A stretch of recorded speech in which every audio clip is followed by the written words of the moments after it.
Engkanto, multo, tiktik, aswang. Mga karanasang hango sa tunay na buhay, mga kaganapan na mayroong basihan.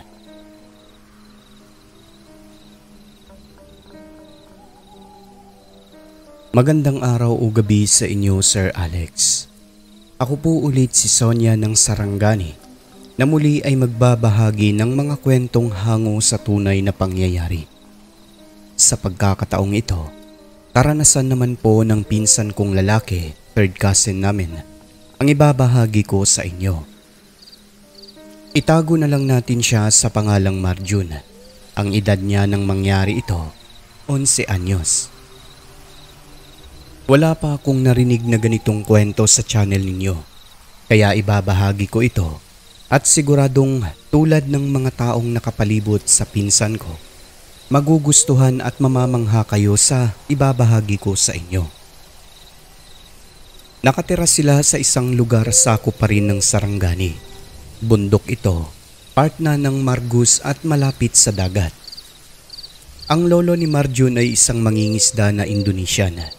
Pero dito na tumira sa Pilipinas, gawa ng nakapangasawa ng Pinay, yung lola ni Marjun. Ang pinsan kong ito, siya ang pinakapaborito ng lolo nilang yon na maabilidad pagdating sa mga karunungang lihim. Ngunit kabaliktaran naman kay Marjun kasi hindi niya tipo na sumama sa mga lakad ng kanyang lolo sa tuwing isasama siya. Subalit wala siyang magawa dahil siya ang pinakapanganay sa lahat ng apo. Yung lolo niya kasi may mga anting-anting na taglay sa katawan kaya maraming kakaibang abilidad. Nakakakita ng mga nakakatakot na nilalang sa mundo tulad ng aswang, engkanto at kung ano-ano pa mang lamang lupa. Nakakagawa ng mga imposibleng bagay na nasasaksihan mismo ng dalawang mata ng pamilya nila Marjun. Maraming kaibigan sa paligid na siya lamang ang nakakakita, kaya labag daw talaga sa kanyang kalooban ang sumama sa mga lakad ng lolo. Pero sumasang-ayon na lang din buhat ng kahit nakakanerbiyos para sa kanya ang mga nararanasan, binibigyan siya ng perang pambaon sa paaralan. Basta, paborito talaga si Marjun ng kanyang lolong Indonesian. Bukod sa pamilya nila, alam din ng mga tao sa lugar ang tungkol sa lolo nila na isang anting-antingan kasi may mga bagay na bagaman imposibleng gawin at mangyari ay nagagawa nito tulad na lamang ng sa tuwing pumapalaot ito na may kasabay na ibang mangingisda na mayroon ding bangka. Siya lang ang bukod tanging sumisisid sa ilalim ng dagat na umaabot ng 1 oras o mahigit pa bago lulutang. Biruin niyo yun. Diba napaka-imposibleng bagay nun sa isang normal na tao. Tapos, nakakahuli pa ng malalaking isda ng walang kahirap-hirap. Samantalang ang iba, kung minsan ayon kay Marjun, inaabot na lang ng dilim o konti lang ang nahuhuling isda. Subalit lahat ay masaya naman kapag pumapalaot na ang lolo ni Marjun. Buhat nang nagbibigay talaga ito ng mga isda sa mga taong nag-aabang sa dalampasigan. Walang araw na hindi ito makahuli sa tuwing ng pumapalaot. Kaya nang dahil sa kabutihan, mahal siya ng mga tao sa lugar. Kilala rin ang lolo ni Marjun na nagtataglay ng kakaibang lakas ng pangangatawan. Manghang-mangha ang mga kaibigan nito dahil sa kabila ng laki at bigat ng kanyang bangka, pinapasan niya lamang itong mag-isa ng walang kahirap-hirap paakyat. Samantalang ang iba, halos tigi-ilang tao ang magtulong-tulong bago maangat at maiahon ang isang bangka. Sa lolo ni Marjun, akala mo ang gaan-gaan lang ng pinapasan. Hindi lang yun dahil meron pa siyang sikreto na si Marjun lang at pamilya nila ang nakakasaksi. Yung lolo niya kasi, bigla-bigla na lang daw yun nawawala. Kapag maliligo sila ng sapa, kapag magbulong na yan ng mga orasyon, asahan mo nang malingat ka lang ng konti ay hindi mo na talaga makikita. Maglalaho na lang bigla sa oras na lulubog sa tubig at hindi mo na mahahanap kung hindi magpapakita. Magugulat na lang sila, nandoon na sa ibabaw ng puno ng niyog nangunguha ng bunga. Kung baga, meron siyang mga kakayahan na meron din sa aswang. At isa pa sa kanyang mga abilidad ay ang lumundag ng pagkalayo-layo na akala mo aswang dahil kaya nitong lumundag papunta sa kabilang puno. Ilang beses daw yun sumisemplang at nahuhulog sa lupa, pero namamagpag lang at tumatawa pa pagkatapos na hindi man lang nasaktan o nagalusan. At eto pa sir, isa sa nakakamanghang abilidad niya ay ang kakayahan nitong magluto ng buto ng mani o kahit na anong buto gamit lamang ang damit o kahit na anong tela. Ayon kay Marjon, kinukorte ng pabilog ang damit ng lolo niya tapos ilalagay sa loob ang mga buto. Uusal ng mga salitang hindi maintindihan. Pagkatapos ay ihalo-halo na niya ang mga mani gamit ang kamay. Mamamangha ka na lang talaga dahil di magtatagal. Mangangamoy sunog na ang mani at umuusok pa. Pero ang nakakapagtaka, ni hindi man lang nasusunog ang damit nito dahil mainit daw talaga yung mani na akala mo niluto rin sa kawa. Isang hapon, isinama si Marjon at isang pinsan nitong lalaki ng lolo nila para pumalaot at mangisda. Maganda kasi ang panahon noon sapagkat maulap. Ang mga magulang naman ng magpinsan, kahit saan sila dalhin ng lolo ay kampante dahil alam nila ang kakayahan nito. Pagdating nila sa banda kung saan sobrang lalim na ng tubig, nagpaalam saglit ang lolo at sinabing meron lang daw sisisirin sandali na isda sa ilalim. At nung sumisisid na, dala ang bilog na net sisidlan. Nakaabang naman ang magpinsan, tinitignan nila ang lolo kung paano ito lumangoy pababa. Pagdating sa ilalim, dahil napakalinaw naman ng tubig, kitang-kita ng dalawa na parang may sumalubong daw sa lolo nila na dalawang malalaking parang taong isda na kasing laki na o mas mahigit pa sa lolo nila. Wala pang 5 minuto, umahon ito na may dalang dalawang malalaking isda sa sisidla nitong net. Na kung tatantyahin ayon sa kwento ni Marjon, nasa mga 50 kilos din daw ang dalawang isda na nahuli nito.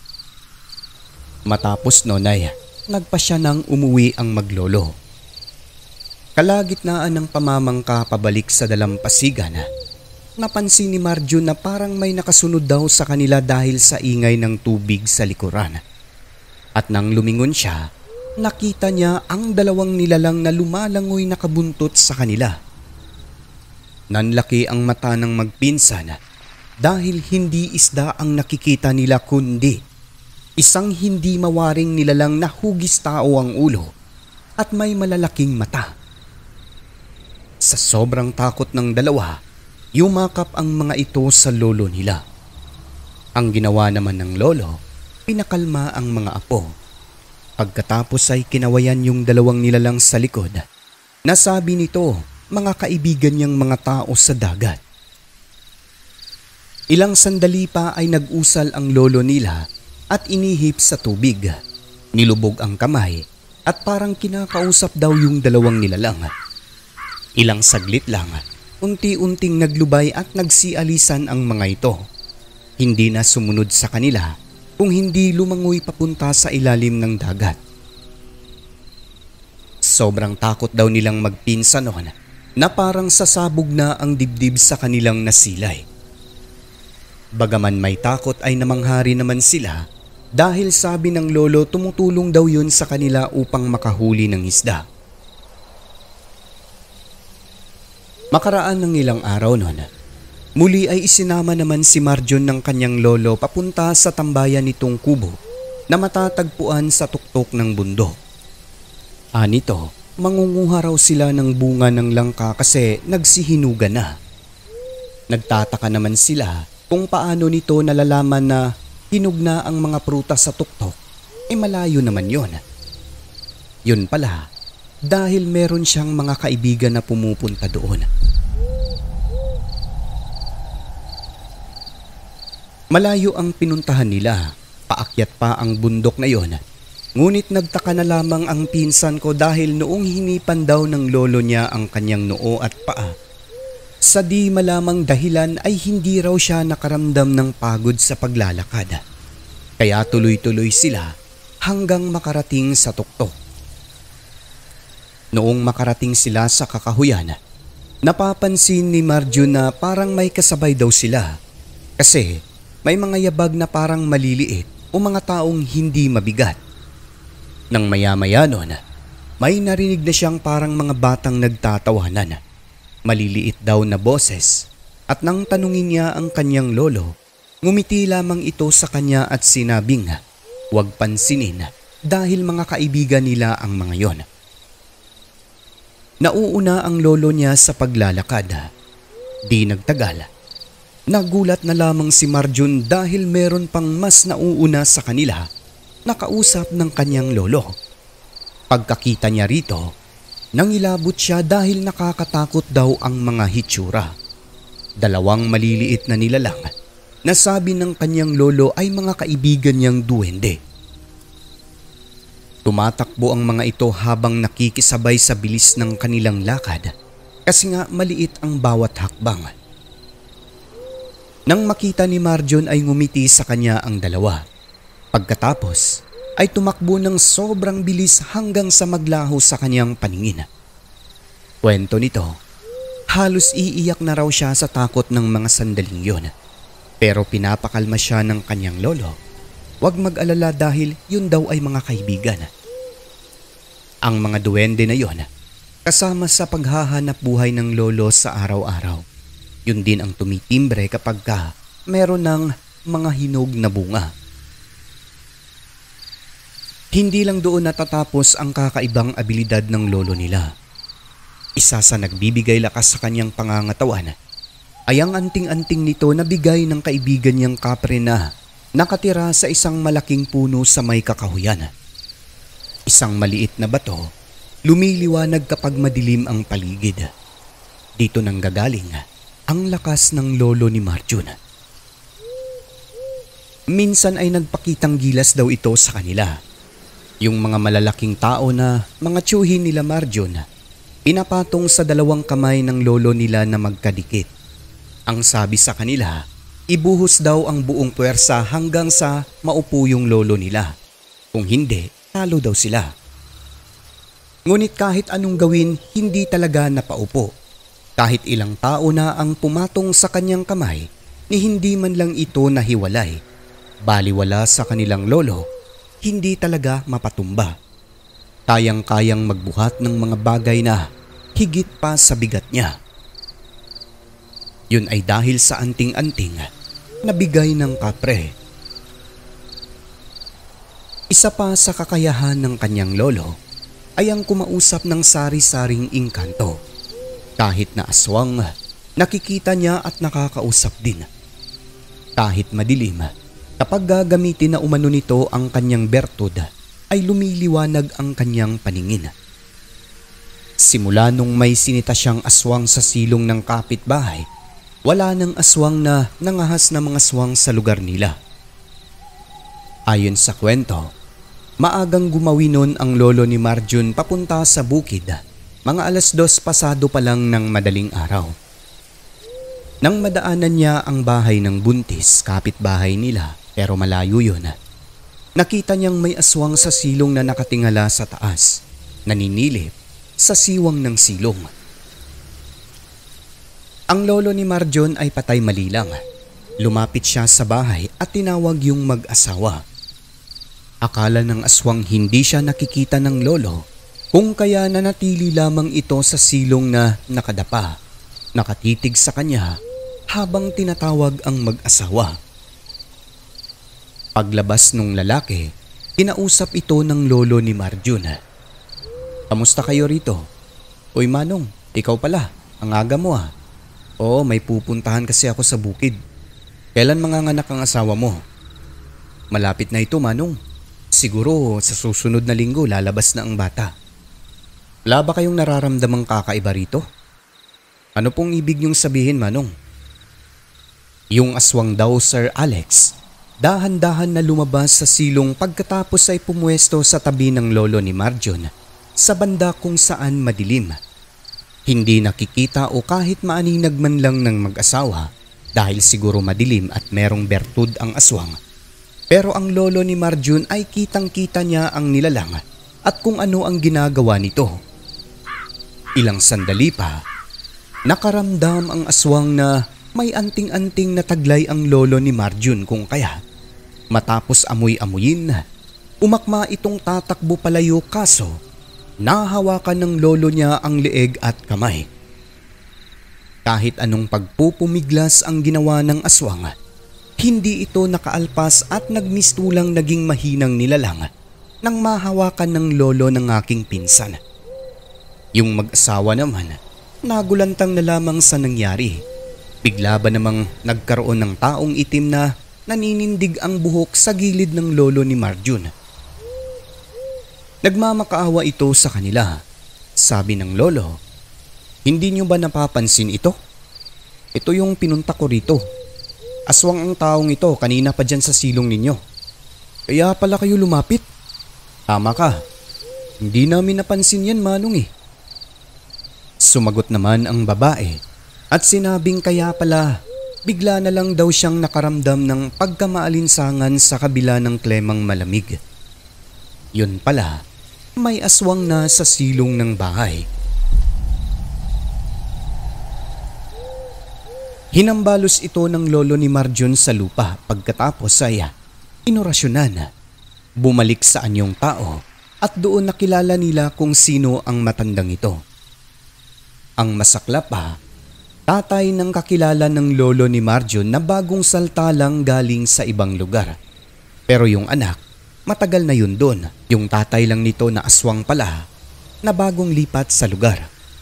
Wala pa umanong isang buwan simula nung lumipat ito sa baryo. Nagmamakaawa sa kanila yung tao. Nangako na hindi na uulitin ang ginawa. Tunay nga naman na ang mga aswang ay nakakaamoy ng buntis sa malapit sa kanila kasi sabi nung aswang hindi naman daw siya masama at nakaamoy lang nung siya'y dumaan. Mabango kaya napadaan saglit at aalis din naman daw kaagad. Binigyan ito ng pagkakataon ng lolo ni Marjon kasi nga kilala lang din nila ang anak nito at kabaryo pa. Pero ito'y binalaan na sa oras na may isang residente na mabalita ang biniktima o kahit binagat man lang ng aswang, pupuntahan daw niya ito sa bahay nila at itatali sa gitna ng court para malaman ng mga tao na siya ay isang aswang. Pagkatapos noon, pinauwi na nila pero nakatikim ng pingot sa lolo ni Marjon. Pingot lang naman daw, kaso akala mo tinanggalan ng balat ang aswang na yun sa sobrang sakit. Yung mag-asawa naman, labis ang pasalamat sa lolo. Namangha talaga sa ipinakitang nakakabilib na abilidad nito. Bago pa man kumalat ang balita tungkol sa bagong kabaryong aswang, pinabalik na pala ito ng anak sa dating pinanggalingan sa bukid upang hindi pagfiestahan ng mga tao. Kaya ang nahiya, yung anak lang daw ng aswang. Dahil sa mga kakaibang ipinakitang abilidad, naging maugong ang kwento ng lolo ni Marjon sa lugar na nag-iisa at bukod tanging malakas na anting-antingan. Sa paglipas ng panahon bago ito namatay, ipinasa kay Marjon ang mga abilidad na taglay. Gaya kasi ng sabi ko, siya ang pinakapaboritong apo. Pero hindi lahat ng anting-anting dahil ang mga itim ay ibinalik daw sa may-ari ng mga kaibigan niyang engkanto. Habang ang iba, isinama naman sa hukay. Matapos nun, sir, nalaman na lang namin na itong pinsan ko ay nagkaroon din ng mga abilidad tulad ng pagiging malakas ang katawan. Nakakakita rin siya at may kakayahang kumausap ng mga nilalang sa paligid na hindi nakikita ng iba. Meron ding mga kaibigan na siya lamang ang nakakakita.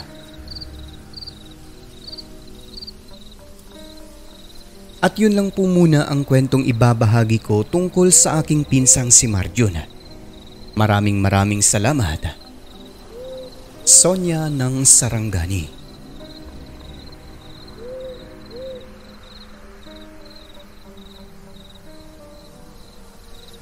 Ang mundong ating ginagalawan, nababalot ng kahiwagaan na tanging ang Diyos lamang ang siyang may kasagutan. Ako po si Alex at ito ang Southern Mindanao Creepy Experience.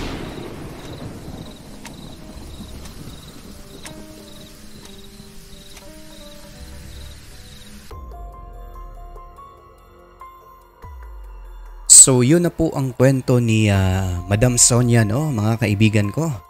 Grabing experience ito ng lolo nila, no, at ng pinsan niya. No, imagine nyo, nung hinawakan daw ng lolo niya ang aswang ay hindi nakaalpas. So malakas talaga yung lolo niya na yun, no. Pero alam nyo mga kaibigan, totoo yan. Meron kasi akong kaibigan na taga Glan na meron daw mga Indonesian dyan na mga may mahika daw. Magagaling daw na pagdating sa mga ulam, barang, mga ganyan. Yung iba pa nga aswang, no? Base sa kwento ng isang manggagamot na dumalaw dito sa amin. Nakakamangha ang kwentong ito, no, kasi mabait yung lolo nila. Sa kabila ng mga hawak nitong anting-anting na pangkaliwa, ginamit daw sa kabutihan. So depende na lang talaga sa tao, no, kung saan nila gagamitin. So yun lang po ang aking opinion mga kaibigan. Nakakamangha talaga ang kwentong ito. Kayo kung meron kayong opinion dyan, i-comment nyo na lang po sa comment section. At ngayon ay madako na po tayo sa ating membership shoutouts, no? Binabati natin unang-una, pinakamatagal, Christine Olzon na 44 months member na, Luis Elmido 20 months, kay Jim Samilia 25 months member na, Johnny Zel Alviola 21, kay Jeffrey Bunyad 19 months, Esmeralda Jucares 8 months, kay Rosary Jayarante 2 months member na, kay Elsie De Acosta 41, Ramonita Verdugo 1 month member, Darlene Cabatuan 45, kay Samantha Cruz na 1 month na, kay Susan Dorn 1 month na rin po, kay Mike na 26 months member na, Rancid Horror Stories magma 1 month na rin to, no? Nabubulo na naman si Akez. Kay Rose Kim na 11 months member, Al Fernando bago pa lang, no? Kay Cheng's Channel 11 months, Liam 1 month member na. Last but not the least, bagong rejoin si Totski na taga North Cotabato, Story Hikes of Totski, 30 months member na. Ayan, maraming salamat po mga kaibigan sa walang sawang pagtangkilik sa ating programa. Mula noon hanggang ngayon, nandidiyan pa rin kayo. At syempre sa mga commentators natin, last update, babatiin natin silang lahat, no? Mga commentators natin na laging nakaabang, no, sa ating new upload. Unang-una kay Nimuel Joshua Magdaong, pangalawa kay Rexy Abergas, kay Rolly Cernal, at syempre kay user lang nakalagay R, no? Kay Arlene Cools Besa, kay Tiger Lily, kay Anika Mishka, kay Elmer Vergara, kay Hazel Fiesta, kay Ramonita Verdugo, kay user lang din nakalagay letter R, kay German Marasigan, kay Angel or Jen Liam pala, no? Kay Lilibet Andrade, kay Zoe Mendoza, last but not the least kay Madam Miss Mary Asilar. At siya nga pala, thank you din sa mga natin, no, commentators doon sa SMCE compilation. Maraming salamat sa dalawa nating supporter doon, no, na sina Ramonita Verdugo at Susan Dorn. Mga members sila ng channel na yon. Kayo baka nais nyong magpa-member, no? Punta lang kayo sa SMCE compilation at i-click ang join button. So yun lang. At sa lahat ng mga silent listener ay welcome po kayo sa channel natin. Pumasok na po kayo at i-hit ang subscribe button. Siyempre, huwag niyo hong kalimutan ang notification bell upang updated kayo sa mga bagot nakakasabik nating mga kwento. Muli po mga kaibigan, maraming salamat po sa mga suporta nyo. Huwag kalimutang tumawag sa taas. I love you.